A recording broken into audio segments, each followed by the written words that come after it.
Sa atin pong pag-aaral ngayon ng chapter 2 verses 1 to 10 ay pinamagatan po natin itong The Grace Given to Me. Sabihin nga ho natin, The Grace Given to Me.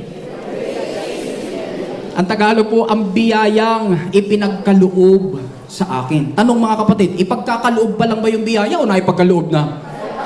Naipagkaloob na. Sabi mo sa kayo mo, tapos na. Wala ka nang ibang hihingin pa. Kumpleto na. Amen mga kapatid? Biyayang ipinagkaloob sa akin. Si Pablo po ang nagsabi niyan. Mamaya dadaanan po natin sa verse 9. At sa panahon po natin ngayon mga kapatid, sa ilalim lamang nitong bagong tipan ng biyaya, ay pwede rin po nating ipagsigawan ito. The grace given to me. Kung, sabihin nga natin kung sumampalataya ka na kay Kristo. Amen? Kasi kung hindi ka pa sumampalataya kay Kristo, hindi mo pwedeng ipagsigawan yan, the grace given to me. Kasi hindi mo pa nararanasan yan, bagamat ipinagkaloob na. Pero kung hindi ka pa sumasampalataya kay Kristo, hindi ka pa nagtitiwala sa tinapos niyang gawa doon sa krus at muling pagkabuhay, you cannot experience grace, cannot be manifested in your life. Amen? Kaya may kung sumampalataya ka na kay Kristo. John chapter 1 verse 12, John chapter 3 verse 16. Kung nagtiwala ka na sa tinapos niyang gawa doon sa krus at muling pagkabuhay, yun kasi yung gospel. 1 Corinthians 15 verses 1 to 4. Ano po? Hindi lang po kasi ipinagkaloob sa atin ang biyaya ng Diyos nang maligtas po tayo, Ephesians chapter 2 verses 8 and 9. Ang biyaya rin po ng Diyos ay kumikilos sa ating buhay Kristiyano. Sabi mo sa katabi mo, araw-araw. No? Pag naligtas ka na, kumikilos na sa iyo ang biyaya ng Diyos. Titus chapter 2 verses 11 and 12. Sa liham pong ito ni Pablo sa mga taga-Galacia, Paul counters the claim that Christians are still under the law of Moses. Nilalabanan po ni Pablo sa aklat na ito, sa liham na ito, yun po bang katuruan na ang mga Kristiyano ay nasa ilalim pa ng Old Covenant, ng Old Testament. No po? May ilang tagapagturong Hudyo na nagsasabi pong sila ay mga Kristiyano raw, ang tawag po doon nila noon ay Judaizers, ang nangangaral po ng dalawang kasinungalingan. Ano po itong dalawang kasinungalingang ito? They taught, the Judaizers taught, number one, that a person was saved partly by faith and partly by works. Ang kaligtasan daw, ayon sa mga Judaizers na ito, ay may ambag ang Diyos, grace yun. Tapos, sabi nila, may ambag din daw ang tao. Kailangan gumawa siya para siya ay maligtas. Kaya nga po sa mundo po natin ngayon, dalawa lang naman nahahati ang religion. Yung religion po na solid na grace, tsaka yung religion na grace plus works. O kaya, yung religion na puro works, magtatrabaho ka. Kaya nga, sabi mo sa katabi mo, nakakapagod. Nakakapagod. Ano po? Pangalawang turo na kasinungalingan ng Judaizers, they taught that a person grew in Christ partly by faith and partly by his own effort. Lalago ka sa buhay Kristiyano kapag ikaw ay sumampalataya, pero galing-galingan mo ring mag-pray. Mabuti bang mag-pray? Yes, pero pag dyan mo iniangkas ang iyong paglagong Kristiyano, kakapusin ka. Bakit? Lagi ka bang magaling mag-pray? Sagot? Hindi. Lagi ka bang masipag mag-pray? Hindi din, no? So kung doon nakaangkas yung iyong paglagong Kristiyano, ikaw ay parang roller coaster.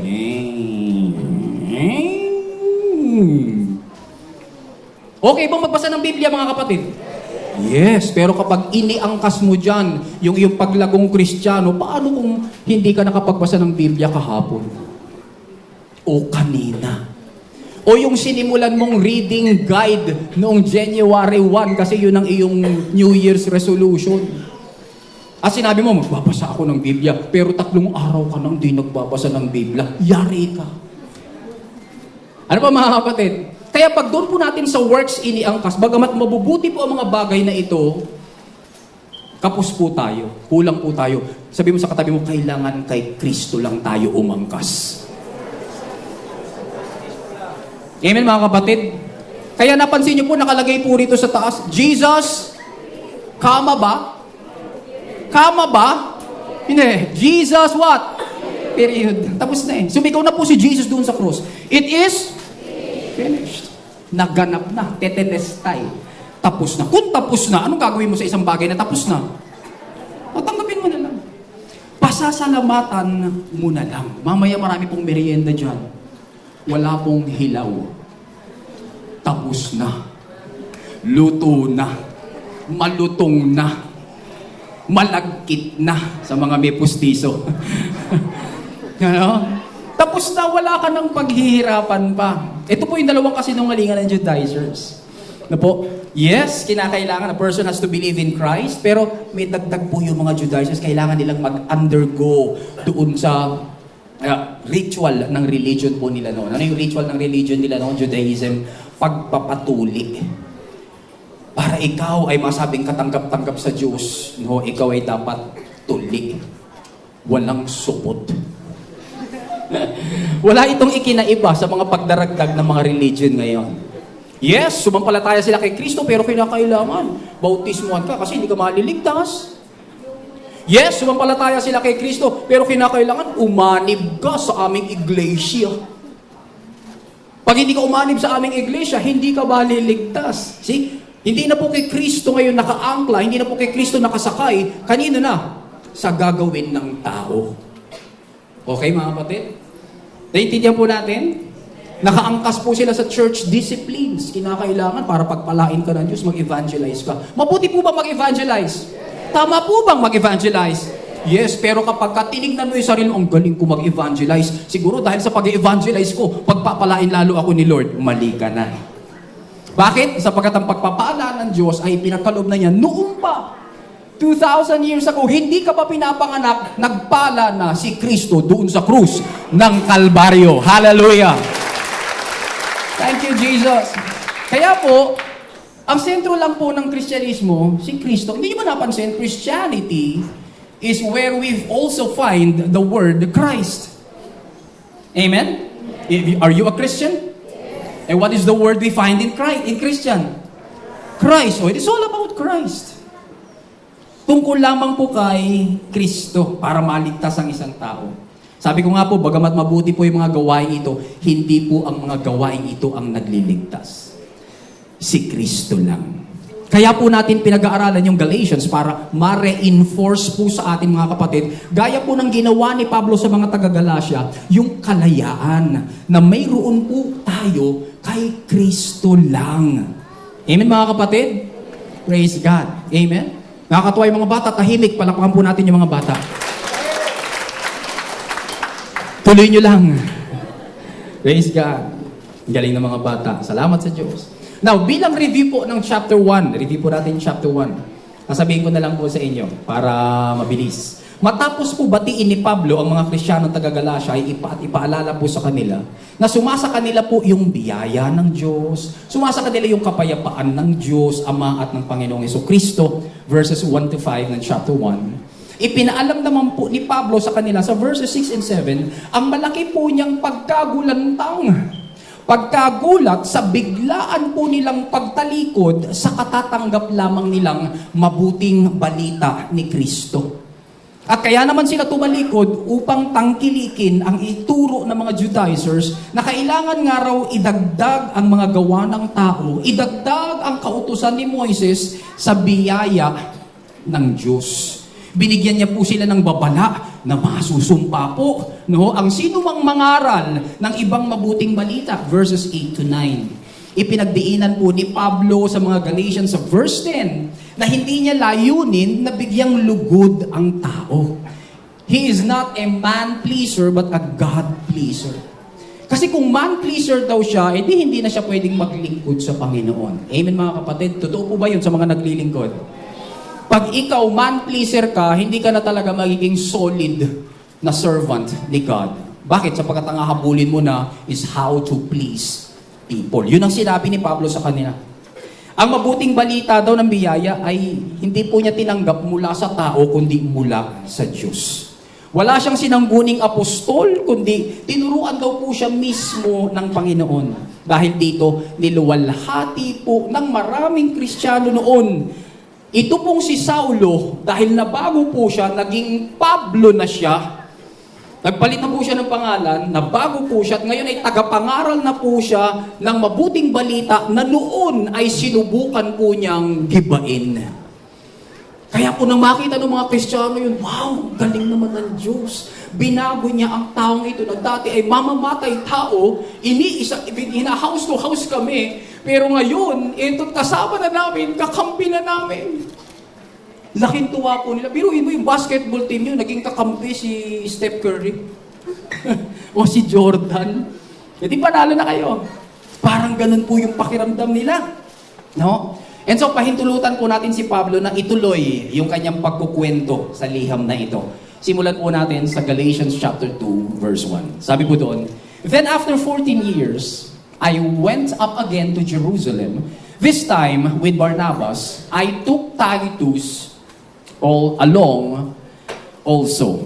Unang bumisita po sina Pablo at Barnabas sa Jerusalem nang isugo po sila ng church ng Antioch. Dahil noong mga panahon pong iyon, sa unang pagbisita po nila ay nagkaroon po ng taggutom sa Jerusalem. So sinabihan po ng church ng Antioch, sina Barnabas at si Paul, isinugo sila upang tumulong doon sa Jerusalem. Yung first time na pagpunta po nila. Mababasa po natin to sa Acts chapter 11, 27 to 30 para po sa nagtitake down ng notes. Kaya naman, sabi niya rito sa Galatians chapter 2 verse 1, then after 14 years ng nung pagpunta po nila the first time dahil sinugo po sila dahil may famine sa Jerusalem. Nasusundan niyo po ba ako mga kapatid? Sabi po ni Paul, then after 14 years, I went up again to Jerusalem. Bakit kaya sinabing I went up? Kasi po mga kapatid, ang Jerusalem po ay naka-situated sa isang burol.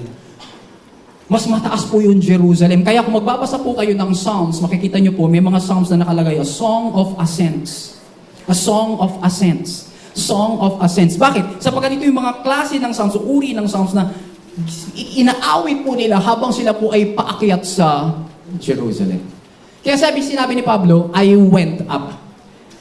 Umahon uli siya. No? And so, pansinin po natin, binanggit ni Pablo, after 14 years pa. Ibig sabihin, 14 years na pong nangangaral si Pablo ng mabuting balita, hindi pa siya nagpapakita sa mga original apostles na nandun sa Jerusalem. Saka pa lang siya nagpakita after 14 years. Sabihin mo nga sa katabi mo, after 14 years. Bakit kaya? Bakit kaya after 14 years pa siya nagpakita sa mga recognized leaders sa Jerusalem? Hindi naman kasi sina Pedro ang pinagmulan nung ipinapangaral niya. Hindi naman kasi sina Juan, sina Santiago ang nagsugo sa kanya, kundi ang Diyos. Mabasa po natin to sa chapter 1 verse 1. At lalong hindi rin po sila ang pinagmulan ng mabuting balita ng biyaya, kundi si Jesus. Galatians chapter 1, 11 and 12. Yan po mga kapatid ang kayang gawin ng biyaya ng Diyos. Labas po sa tulong ng tao, nagpatuloy po si Pablo sa ministry, 14 years. Nang hindi po siya kumukonsulta dun sa mga original. Bakit? Sabi mo sa katabi mo, sapat ang biyaya ng Diyos. Sapat ang biyaya ng Diyos, mga kapatid. So, ano pong application sa ating ngayon? Pastor, ano naman pakialam natin doon sa umakit uli si Pablo, kasama niya si Barnabas, he took Titus, o anong pakialam natin dyan sa verse 1 na yan? Ito po yun, mga kapatid. Anuman ang ipinapagawa sa atin ng Diyos, anuman ang papel natin sa buhay na ito, yan man ay ministry, yan man ay pagpapamilya, yan man ay relationships, yan man ay pagtatrabaho, yan man ay pag-aaral kung estudyante ka, yan man ay pagninegosyo, yan man ay posisyon sa pamahalaan, anuman ang papel po natin at anuman ang pinagagawa sa atin ng Diyos, tandaan po natin, God's grace is more than enough. Palakpan nga po natin ang Panginoon. Hallelujah. God's grace is sufficient. Ano man ang pinagagawa sa iyo ng Diyos, kaya galingan mo. Bakit? Sapagkat ang Diyos na mas magaling sa iyo, nakatira pa sa iyo. Praise God. Matutuyuan at kakapusin ang tao sa pagtulong, ngunit hindi ang Diyos. Amen mga kapatid?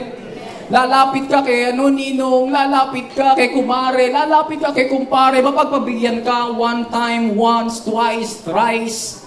Ano po? pero matutuyuan sila. Pero kapag sa Diyos ka umasa, kailanman hindi matutuyo ang Diyos. Praise God! Sapat po lagi ang kanyang kagandahang loob para itawid po tayo. Ginawa niya yun kay Pablo noon. Sabi mo sa katabi mo, gagawin niya rin yun sa akin. Amen mga kapatid, do you believe that? If God did it to Paul, gagawin niya rin yun sa atin. Now, gamit po natin yung title natin for the 17th anniversary. Itanong po natin ito. What can the grace given to me do? Tagalog, ano ang kayang gawin ng biyayang ipinagkaloob sa akin? Yan ang sasagutin po natin ngayon. Kukunin po natin mula dun sa Galatians chapter 2, verses 2 to 10. Ano po? So, tuloy po natin. Verse 2, sabi ni Paul, I went in response to a revelation. I went in response to a revelation. Nagpunta raw po siya sa Jerusalem, pero dahil kasi may revelation. Bilang pagtugon sa isang kapahayagan. No? So the grace given to me can cause me, number one, to respond to a revelation. To respond to a revelation. Tumugon sa isang kapahayagan. Pag sumasayo at kumikilos ang biyaya ng Diyos sa buhay mo, tiyak na tiyak, tutugon ka sa kapahayagan. Now, pag-aralan po muna natin yung word na revelation. The word revelation is from the Greek word apokalypsis. Diyan po natin kinuha yung apocalypse, yung revelation, the book of Revelation. And it literally means to uncover. Yun po yung revelation. Nag-aalis ka ng takip. And so the idea is to remove that which conceals something. Tanungin ko po kayo ng mga nanay na hindi minsan nakakapagluto. Saan nyo ginagamit yung revelation? Pagpunta nyo sa turo-turo. Hindi kayo nakapagluto eh. Tama? Pagdating mo sa turo-turo, anong gagawin mo? Ang daming kaldero, no? Alam mo ba lahat kung anong ulaman ng kaldero? Hindi. Anong gagawin mo? Revelation. Pag-aalis ng takip, ay minudo, ay humba, ay paksiw, ay ginataan. No? Tapos, mabubuksan mo yung lahat, nakasimangot na yung tintera, kasi wala ka pa napipili eh. Kanina ka pa, sabihin sa'yo, 3 beses na ako binuksan niya, nakapasok na ako yung 3 langaw. Pero ang ginagawa mo kasi, ina-uncover mo so that what is hidden inside can be revealed. And when it is revealed, makakagawa ka ng desisyon. Tama mga kapatid? Yun ang nagagawa ng revelation. When God reveals to you, pag nagpahayag ang Diyos sa iyo, binibigyan ka niya ng pagkakataon magdesisyon. Amen? May kausap po ba ako? Binibigyan ka niya ng pagkakataon na magdesisyon.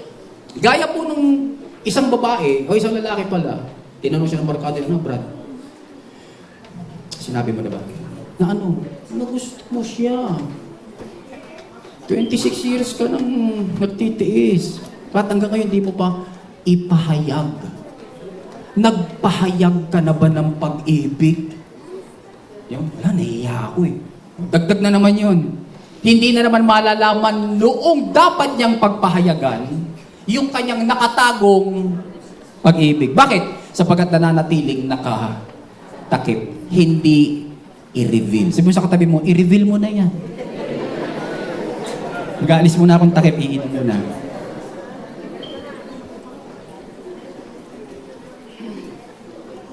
So the grace given to me causes me to respond to a revelation. Sa isa pong taong hindi pa ligtas, kailangan pong maipahayag po sa kanya yung pagiging makasalanan niya.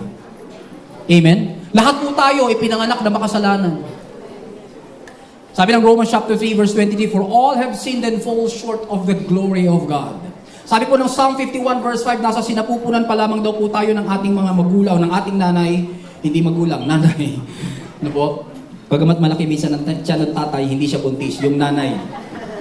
Nasa sinapupunan pa lamang daw po tayo ng ating mga nanay. Psalm 51 verse 5, makasalanan na tayo. So ibig sabihin, wala ka pang ginagawang kasalanan, makasalanan ka na. Amen mga kapatid? hindi pa bumubunga yung punong mangga na siya. Tama mga kapatid? At dahil punong mangga siya, mamumunga siya ng mangga. At dahil makasalanan kang ipinanganak, nasa sinapupunan ka pa lamang ng nanay mo, makasalanan ka na. Guess what? Ano mangyayari pagka ikaw'y nabuhay na? Ano gagawin mo? Automatic, magkakasala ka. Kinakailangan ma-reveal yun sa atin. Sapagkat kung hindi yun ma-reveal, hindi matanggal ang takip, at hindi ma-reveal sa atin, hindi po tayo maliligtas. Hindi ka aabot sa desisyon na, ay, kailangan kong maligtas, makasalanan pala ako. 1985, April 24, pauwi na po ako galing po sa eskwela. No, nang ako po ay masyera ng gospel. At doon ko po nalaman na ako pala ay isang makasalanan. Na-reveal po sa akin ni Brother Rani noon, Pastor Rani na ngayon.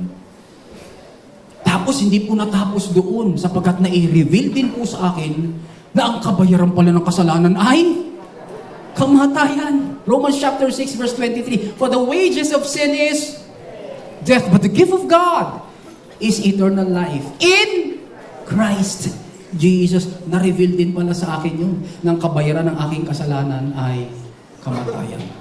Na-reveal sa akin na may namatay na.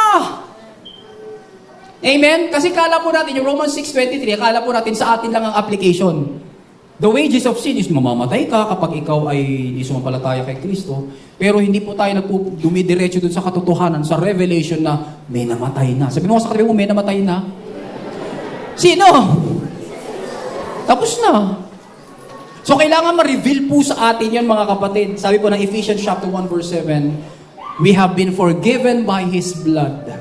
Napatawad po tayo. In Him we have redemption, the forgiveness of sins through His blood. Sabi ng Colossians 2:13, we are forgiven of all our sins. Pag all po ba, mga kapatid, kasama yung nakalipas mong kasalanan? Pag all ba, kasama yung kasalanan nagagawa mo ngayon? Pag all ba, mga kapatid, kasama yung kasalanan magagawa mo bukas? Kahit hindi mo pa nagagawa? Napatawad na? Yes, yun kasi sabi ng Colossians chapter 2 verse 13. Kailangan ma-reveal sa iyo yun. Na ikaw, bagamat makasalanan, ikaw, bagamat ang kabayaran ng kasalanan ay kamatayan, mayroon nang namatay. At ang namatay na yun ay si Kristo. Siya ang ating Panginoon, siya ang ating tagapagligtas. Siya po ang Kristo, ang Diyos, ang anak ng Diyos na buhay. Kailangan maipahayag po yun sa atin. At pag nakita po natin yun, pag naipahayag po sa atin yun, mga kapatid, ano mangyayari? Makikita natin, napakabuti pala talaga ng Diyos. Romans chapter 2 verse 4 says, God has been kind to you. He has been very patient, waiting for you to change, but you think nothing of His kindness. Maybe you don't understand that God is cruel to you so that you will decide to change your lives. Tama? Amen po ba? Amen. Parang may narinig akong amen. Amen po ba o no amen? Maybe you don't understand that God is punishing you so that you will decide to change your lives. Yung po ba nakalagay? Ano nakalagay mga kapatid? That God is kind. Sabi po sa ilang translations, the goodness of God leads you to repentance. The kindness of God leads you to change your mind. Mula saan? Mula sa hindi pagsampalataya tungo sa pagtitiwala sa Kanya. Nagbabago na ako ng isip. Bakit? Sapagkat sa kabila ng lahat ng kabuktutan ko, sa kabila ng lahat ng aking kasamaan, mayroon palang namatay sa akin. Si Kristo pala doon sa krus ng Kalbaryo. Minsan niya lang ginawa. Nagbubuo siya ng dugo doon sa krus ng Kalbaryo. Ganun niya ako kamahal. At dahil doon, nakita ko kung gaano niya ako iniibig, minamahal, sinisinta, iniirog. Ngayon, sasampalataya ako sa Kanya. Nagbago na ng isip. Hallelujah! Now, mag-pause po muna tayo. Kasi baka mamaya meron po tayo rito na hindi pa sumasampalataya kay Kristo. O kaya baka mamaya may nanonood ngayon na hindi ka pa sumasampalataya kay Kristo. It is being revealed right now. Kailangan mo si Kristo, kaibigan, sumampalataya ka sa Kanya. Magtiwala ka sa tinapos niyang gawa doon sa krus at muling pagkabuhay. Tayo pong lahat ay yumuko. Nais mo bang sumpalatayanan si Kristo? Sumunod ka sa panalangin ito. Sabihin mo, Panginoong Jesus, ako po ay isang makasalanan. Salamat po sa krus ng Kalbaryo.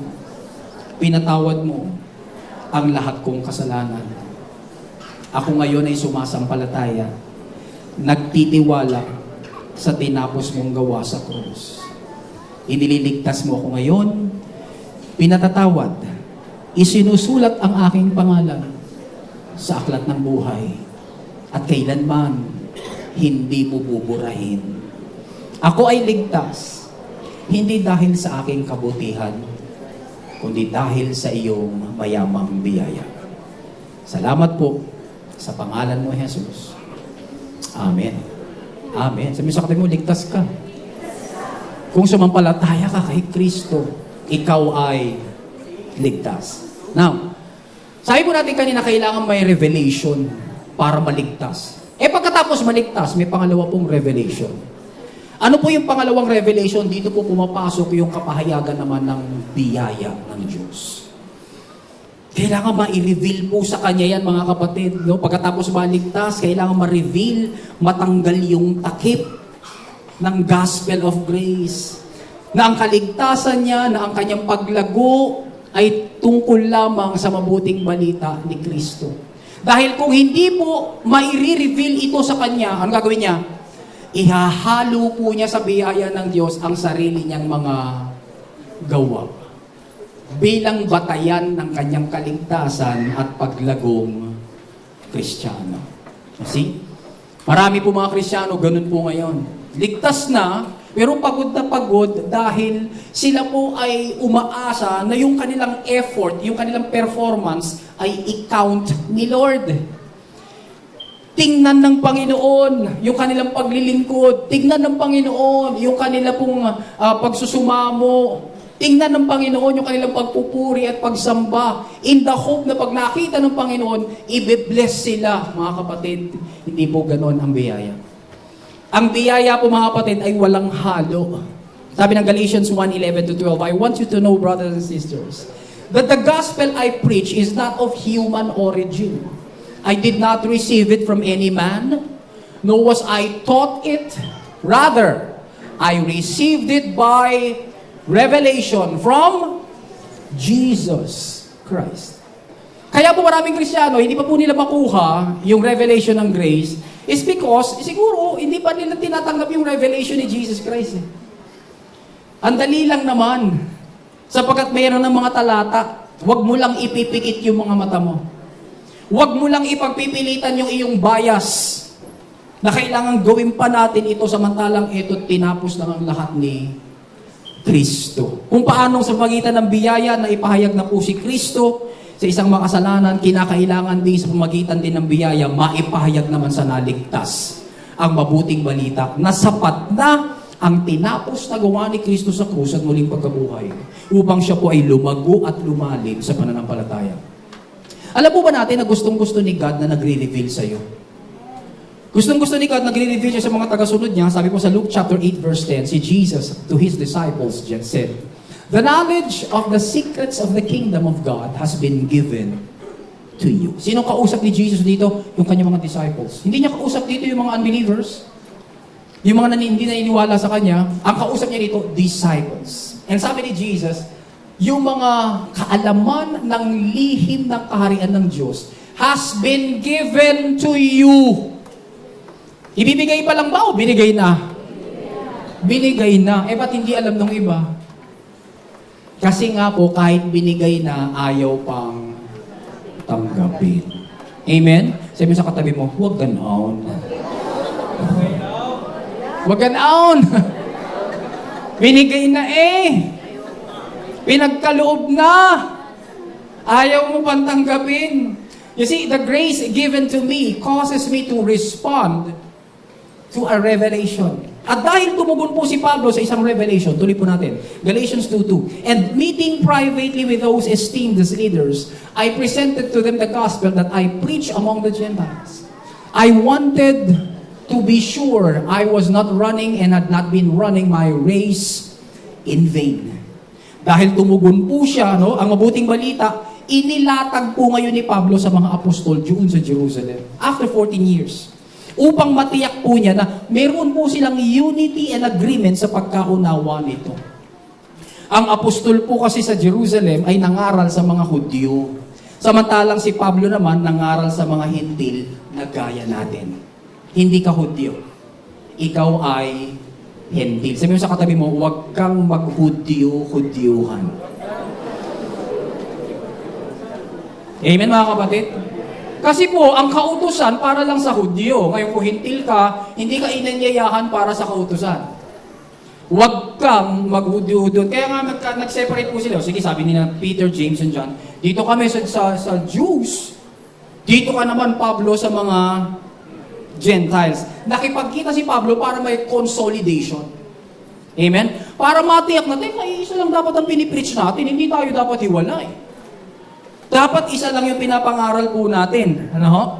Kasi kung papanig po yung mga Judaizers sa mga apostol sa Jerusalem, ang iglesia po ay magiging sektang Hudyo na nangangaral po ng pinaghalong biyaya ng Diyos at gawa ng tao sa ilalim ng kautusan ni Moises. Na pinagsamang Old Covenant of the Law at New Covenant of Grace. Mawawalan po ng kabuluhan, mga kapatid, yung pangangaral po niya sa mga Hintil. Nagaya po natin na originally ay hindi naman sakop ng law ni Moses. Basahin niyo po ang Romans chapter 2 verse 14. Nakalagay po dyan, we Gentiles do not have the law. Malinaw po yan mga kapatid. So ibig sabihin, hindi ka inanyayahan. In fact, sabi ng Ephesians chapter 2 verse 13, tayo po mga Hintil ay far away. We were just brought near. Inilapit lamang po tayo ng dugo ni Kristo. Ikaw bilang Hintil ay malayo. You are godless, you are helpless, you are hopeless. Sabi ni Bishop Emmy, you are lessless. Pero salamat na lamang po sa dugo ni Kristo, mga kapatid, na ilapit po tayo.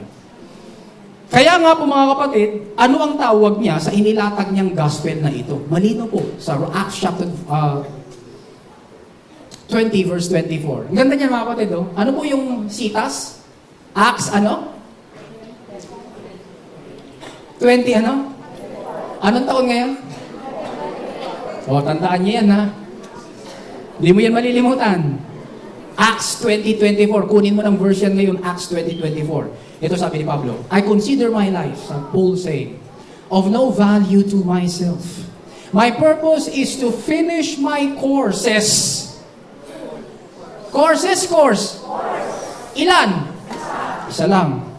To finish my course and the ministries. Marami ba o isa lang? Isang course, isang ministry that I received from the Lord Jesus. And what is that one course? What is that one ministry na nireceive niya kay Jesus? Wala nang iba. To testify to the gospel of God's grace. Yun lang ang dapat na mensahe mo, kapatid. Ngayon 2024 at sa mga susunod pa. There is only one course, there is only one ministry, and that is to finish. No? Yung pong ministry ngayon, to finish yung course na yun, mga kapatid, the gospel of God's grace. Huwag mong haluan. Mensahe lamang ng biyaya. Ano po? Ano ba yung mensahe ng biyayang yan kasi? Na dapat isa lang. Wala nang iba. Ito po yun, mga kapatid. Nilinaw po ulit Nasa Bible naman Acts, 1 Corinthians 15:1-4. Now, brothers and sisters, I want to remind you of the what? Gospel I preach to you. Anong gospel yon? The gospel of God's grace. The gospel of grace. Gusto ko i-remind sa inyo, mga kapatid, sabi ni Paul sa mga taga-Corinto, which you received and on which you have taken your stand. Ano na ginawa ng mga taga-Corinto doon sa gospel? Tinanggap at tinitindigan. Sabi sa katabi mo, wala nang alisan. Pag tinanggap mo na, tindigan mo na. Amen mga kapatid? Di po ba't yun ang ginagawa ng mga asawa sa asawa nila? Tinanggap at pinaninindigan. Amen mga kapatid? Parang kumonti yata yung may amen. Ulitin ko po. Bigyan ko kayo ng pagkakataong sumagot sa isang malakas na tanong. Pag tinanggap mo na ba, paninindigan mo? Amen mga kapatid. Bakit? Kasi nga tinanggap mo, ikaw nag-decide niyan. O sabi ni Pablo, tinanggap niyo na, i-reach ko sa inyo, you have received, and on which you have taken your stand. Ano ba kasi ang epekto when you take your stand? Verse 2, by this gospel, you are what? Saved. Ano nagagawa ng gospel of grace? Nakakapagligtas. If you hold firmly to the word, I preach to you, hawakan mo na yan. Otherwise, kaya mo yan hindi mahahawakan kasi sa umpisa pa lang siguro, you have believed in vain. So umpisa pa lang, hindi mo talaga pinaniniwalaan. Kaya hindi mo talaga mapanghawakan. Pero kung talagang pinanghahawakan mo, tindigan mo. Amen? At kung tinitindigan mo kapatid, nagiging sigurado lalo yung iyong kaligtasan. Hindi dahil sa pagtindig mo, kundi dahil sa biyaya ng Diyos na nagpapatindig sa iyo. Palakpan nga po natin ang Panginoon. Thank you, Lord. Tanong, kanino nakasentro ang gospel of God's grace? Tingnan po natin yung susunod na verse. Yung susunod pong verse 3 or verse 3 nga po ba? Ayan na. For what I received, I passed on to you as of second importance. Third importance. Ano ba yung ng first importance? Pinakamahalaga. Ano daw po yung pinakamahalagang yun, mga kapatid, na ipinasa ni Pablo sa mga taga-Korinto at alam na po natin ngayon that Christ died for our sins. Yun yung una. According to the scriptures. Pangalawa, that He was buried. Siyempre, pag namatay, ang namamatay, nililibing. Amen? And that He was raised on the third day according to the scriptures. Yan ang gospel. Kanin nakasentro? Sa iyo ba? Nakita mo yung pangalan mo? Nakita mo ba yung ambag ng tao? Hindi po mga kapatid. Sa maraming religion ngayon, nakadagdag po sa gospel yung ambag ng tao. Oo, sumampalataya ka kay Kristo, pero idagdag mo to. Magkaloob ka. Sapagkat pag hindi ka nagkaloob, hindi mabubuo yung bahay mo sa langit. Takot na tuloy yung mga miyembro. Ano po?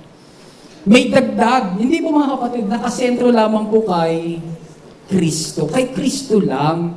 Kaya naman hindi na po kinakailangan ni Titus, ang isang hentil, no, nagaya po natin, na sumunod sa kautusan ni Moises. Hindi na po nagpatuli si Titus. Tingnan niyo po sabi sa verse 3 ng Galatians. Yet not even Titus, who was with me, si Titus po kasi Greek hentil, was compelled to be circumcised. He was not compelled to be circumcised, even though he was a Greek. Pruweba po ito mga kapatid na hindi kailangan ng biyaya ng Diyos ng ambag ng tao. Para tumindig siya. Para maligtas ang tao at para pagpagpalain siya ng Diyos. You see, the grace given to me causes me to respond to a what? Revelation. Kaya mga kapatid, patuloy po nating ikalago.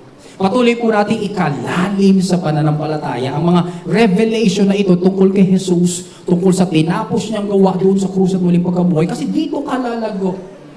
Sabi ng Hebrews chapter 13 verse 9, it is good for your heart to be strengthened by grace. Mabuti sa puso mo ang ikaw ay patatagin ng biyaya ng Diyos. Kaya pag narinig mo na yung biyaya ng Diyos, pag nakapakinig ka pa ng ibang teaching, alam mo na, hindi na nakakabusog ito. Hindi ito hinahanap ng puso ko. Kasi nakasentro na naman sa gagawin ko. Kasi may steps na naman. 7 steps to be a good father. 6 steps to be a better evangelist. Ang dami na naman gagawin. No? There is only one step. And that is Jesus. Amen? Sapagkat pag na-reveal sa'yo si Jesus, pag tinanggal mo yung takip, sabihin, wow, kaligtasan. Pag tinanggal mo ulit yung takip, wow, kasapatan. Pag tinanggal mo ulit yung takip, wow, kagalingan. Pag tinanggal mo ulit yung takip, wow, himala. Pag tinanggal mo ulit yung takip, puro blessings ang makikita mo. Tapos walang nakalagay po doon, mga kapatid, na contribution mo. Kaya nga po ang tawag sa atin, mga kapatid, ay ano? Mananam palataya. Anong trabaho mo, kapatid? Ang dali lang, no? Ano pananapalatayanan mo? Ay, tinapos na nga kasi. Tigas ng ulo. Tinapos na. So, sasampalatayanan na lamang po natin. Amen, mga kapatid? Nakita po natin, yung last Friday sa conference po natin, pwede namang namatay si Jesus Christ na isang sugat lang. Pero bakit tagtag po siya ng sugat? Tad po si Jesus ng sugat sapagkat ang sabi po sa aklat ng Isaiah and nirenew pa sa aklat ng ni Pedro, 1 Peter 2:24, by His stripes, you were healed. Sa aklat ng Isaiah, sabi po na Isaiah 53, by His wounds, you are healed. Pero pagdating kay Peter, by His wounds, you were healed. Ano past tense ng are? Were. Tapos na.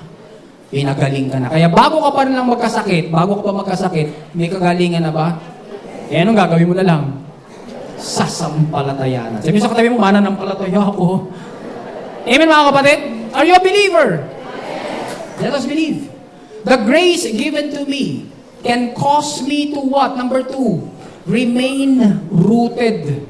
Sabi po sa verses 4 and 5, this matter arose because some false believers had infiltrated our ranks to spy on the freedom we have in Christ Jesus and to make us slaves.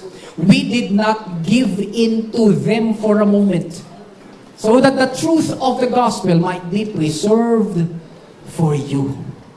According to Paul, mga kapatid, meron daw po mga peking mananampalataya na pumasok po sa Christian community.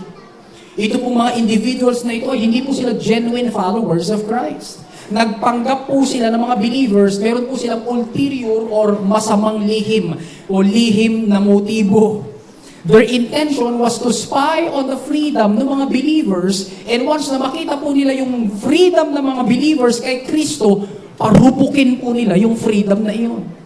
Sa pagitan po ng pag-introduce at pag-promote ng legalistic practices and teachings na mula po doon sa kautusan ni Moises. Imagine po natin mga kapatid, meron po halimbawang isang drum ng mineral water. Pure mineral water, isang drum. Tapos, meron doon loko-loko, may hawak siyang tinta, nagpatak ng isang tinta doon sa pure na drum. Tanong, pure pa rin po ba yun na mineral water? Hindi, isang patak lang naman. Iinom ka ba? Kung may isang patak lang naman, na tinta. Hindi na. Ayaw mo nang inumin. Bakit? Hindi na pure. Ganon din po sa biyaya ng Diyos. Ang biyaya ng Diyos, pure. Haluan mo ng isang gawa lang. At umangkas ka doon sa gawang iyon at sabihin mo, yes, ligtas ako ng biyaya ng Diyos, pero I think ligtas din ako ng biyaya, ligtas din ako dahil may ginawa ako eh. Yan. Pag hinaluan mo na, sabi ng Romans chapter 11 verse 6, grace will no longer be grace. Hindi na pwedeng maging biyaya yan. Yun ang ginawa ng Judaizers. Ninais po mga kapatid ng mga peking mananampalatayang ito na magpatupad ng uri ng slavery inside the church sa magitan po ng requirements and regulations na taliwas po sa mensahe ng biyaya. Taliwas sa kalayaan na masusumpungan natin kay Kristo lang. Sinubukan po nilang baluktutin at pilipitin ang tunay na mabuting balita na nakasentro kay Kristo lang. Nakasentro sa tinapos niyang gawa sa krus. So concern po si Pablo mga kapatid na i-expose ang deceptive tactics ng false believers na ito at ipaalala po sa mga taga-Galacia mga kapatid ang tunay na kalayaan na meron sila kay Kristo lang. Sabi mo nga sa katabi mo, kay Kristo lang. Kay Kristo lang mga kapatid. Nais niyang protektahan sila mula sa pagkasilo, mula sa legalism at tiyaking nagpapatuloy po sila na namumuhay sa kalayaang meron sila sa pamamagitan ng pagsampalataya. Kanino? Kay Kristo lang. Kaya nga, sabi po niya, we did not give in to them for a moment. Hindi namin sila pinagbigyan. Hindi namin sila binigyang daan. Bakit? So that the truth of the gospel might be preserved for you. Para makarating ang mabuting balita sa iyo na puro. Nakakalungkot lang mga kapatid sapagkat dumating nga yung mabuting balita nito, dala-dala ng mga Amerikano noong 1900s. Pero hindi na rin puro. Bakit? May halo na po kasing mga dagdag. Hindi na po nakasentro kay Jesus lang. Hindi lang nakasentro sa Diyos ng biyaya. Meron na pong gawa ng tao. Kaya yes, salamat. Naligtas po tayo dahil sumampalataya tayo eh. No? Pero nung pinapamuhay na po natin yung buhay Kristiyano, sasabihin nila, oh ngayon, no? Sasabihin sa isang di mananampalataya, come as you are. Lumapit ka sa Diyos kung ano ka. Pero paglapit sa Diyos, nung naligtas na, o ngayong ligtas ka na, gawin mo na ito ha, kasi kung di mo to gagawin, hindi malulugod ang Diyos sa'yo. Teka. Kala ko ba pwede akong lumapit sa Diyos kung ano ako? Pero nung naligtas na ako, hindi na ako pwedeng lumapit sa Kanya dahil kulang ako. Nakakalito. Ano po? Ang biyaya po, lalapit ka sa Diyos sa kung ano ka, palalaguin ka pa rin ng Diyos kahit na kung ano ka rin. Yun po ang biyaya ng Diyos. Wala kang ambag. Gagawin mo lang, sasampalataya ka. Kaya napakahalagang panatiliin po natin ang katotohanan nito mga kapatid. What is salvation? Salvation is by grace alone, through Christ alone, through faith alone, in Christ alone. Sabay-sabay nga ako tayo natin basahin. Salvation is by grace alone, through faith alone, in Christ alone. No po? Yan po ang salvation. Wala pong dagdag na gawa o anumang requirements. So itong mga talatang ito mga kapatid ay warning sa Galatians. At maging sa atin po ngayon na believers to remain rooted. Manatili po tayong nakaugat.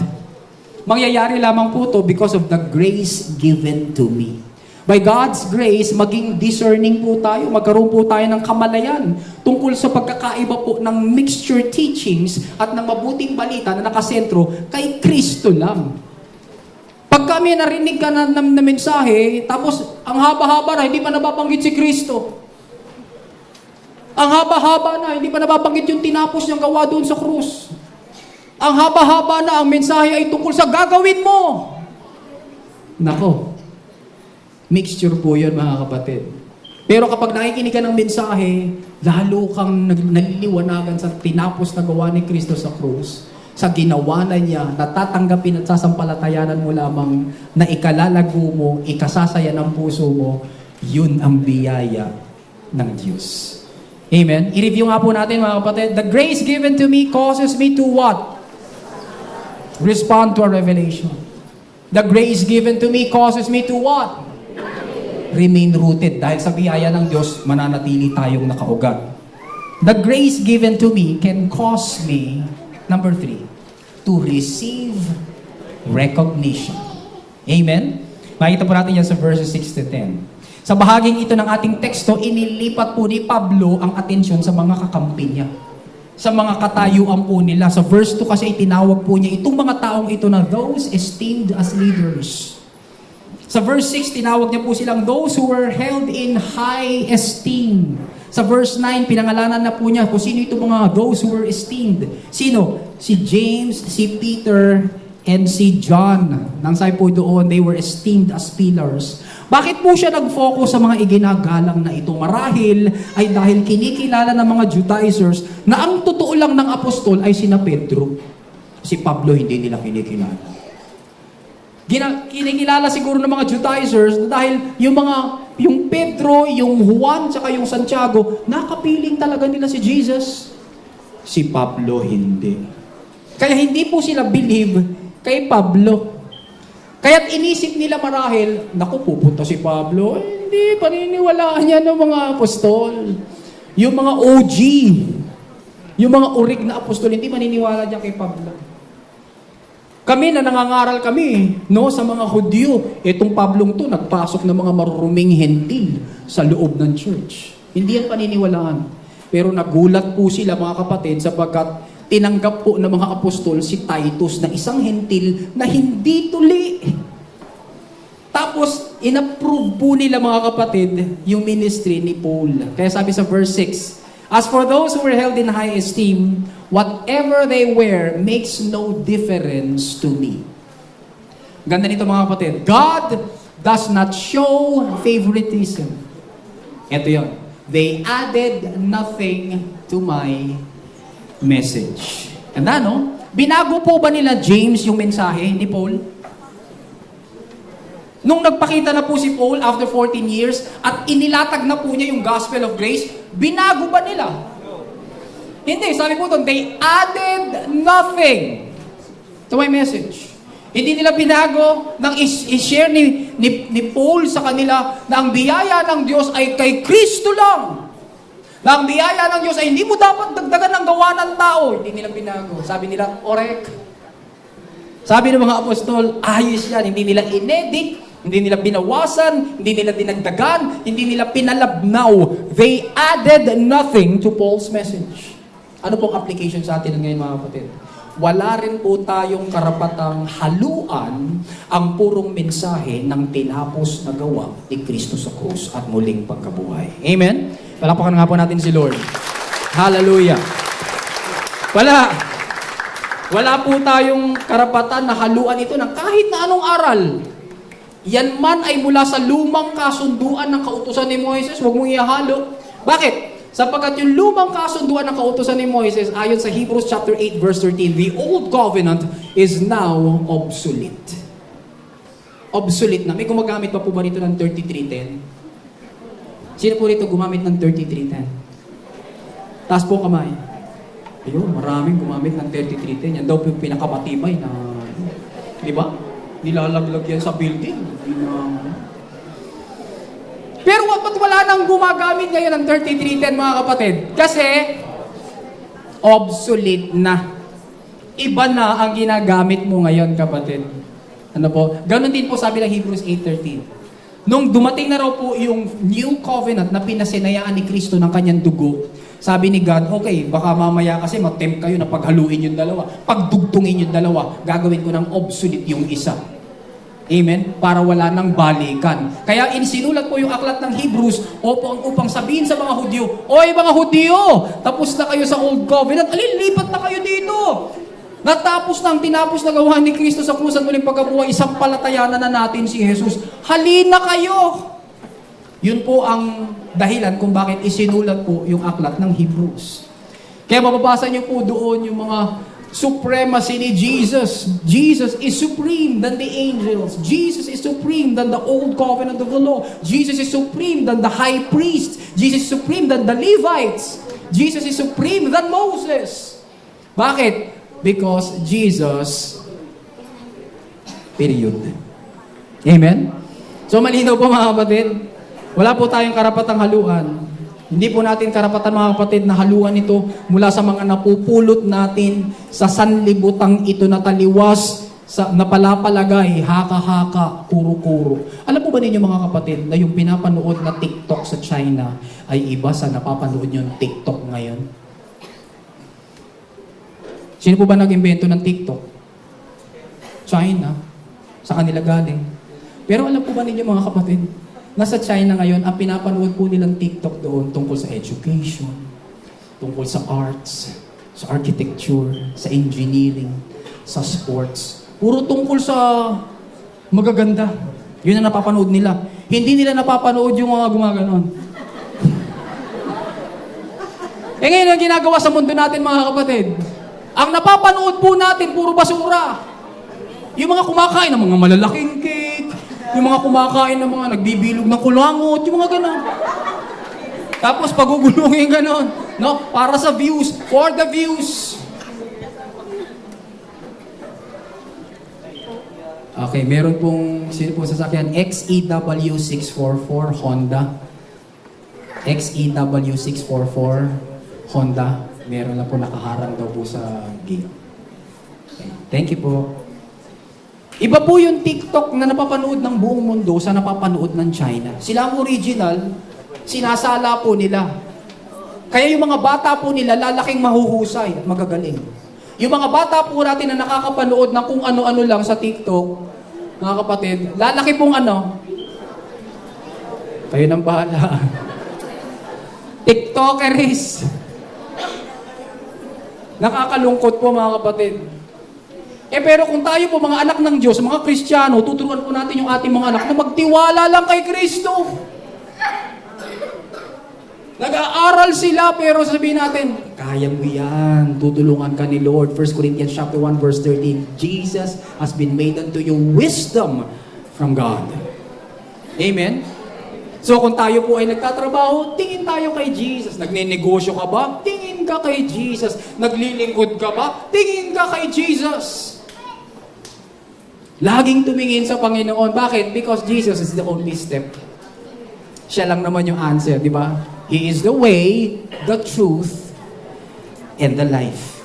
Tapusin na po natin. The grace given to Paul caused him to receive what? Receive recognition. Galatians chapter 6 verses 7 to 9. Ano pong sabi doon? Yan. On the contrary, they, sino yung they? Si James, si Peter, si John, yung mga apostles, recognized. Sa Tagalog, nakita po ni na James, nakilala ni na James, nahalata. Napansin po ni na Santiago na ano? That I had been entrusted. Tagalog, pinagkatiwalaan daw siya. Pinaghabilinan po siya. Ng ano? Anong task? The task of preaching the gospel. Anong gospel ulit? Gospel of what? The gospel of grace. To the uncircumcised. Sino yung mga uncircumcised? Yung mga hentil. Just as Peter had been to the circumcised, yung mga Hudyo. No? Tuloy po natin verse 8. For God, who was at work in Peter, as an apostle to the circumcised, to the Jews, was also at work in me as an apostle to the Gentiles. Galing ano? Wala pong favoritism si God. Kinilusan po ba ni God si Peter, James, and John?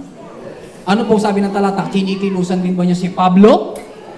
Amen. Sabi mo sa katabi mo, pareho tayong kikilusan ng Diyos.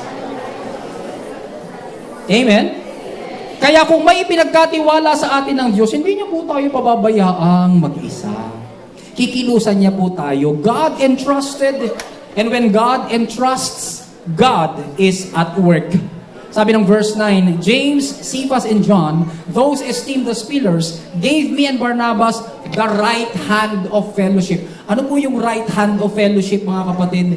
Yan po yung sign of agreement and trust, and it is an indication sa lahat ng nakakita na nagkamayan po sila, no, na approve yung ministry ni Pablo. Ibig sabihin, mga kapatid, there is only one God na nagpapatakbo ng mga paglilingkod nila. Meron lang iisang biyaya na nagbibigay ng kapangyarihan sa iba't ibang misyon nila. Meron lamang pong iisang mabuting balita na puwersang nagtutulak para gawin nila ang lahat-lahat.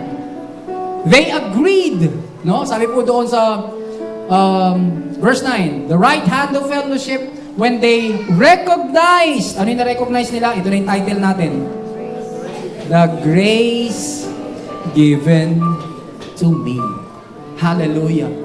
So yung grace given to you can cause you to be recognized. Mapapagkilala ka. Masasabi nilang, kumikilos talagang biyaya ng Diyos sa tao ito. Dati tinitinda lang niya sardinas eh. Ngayon may factory na ng sardinas. Paano nangyari yun? Dahil sa biyaya ng Diyos. Pwede natin sabihin, because of the grace given to me. Amen, mga kapatid?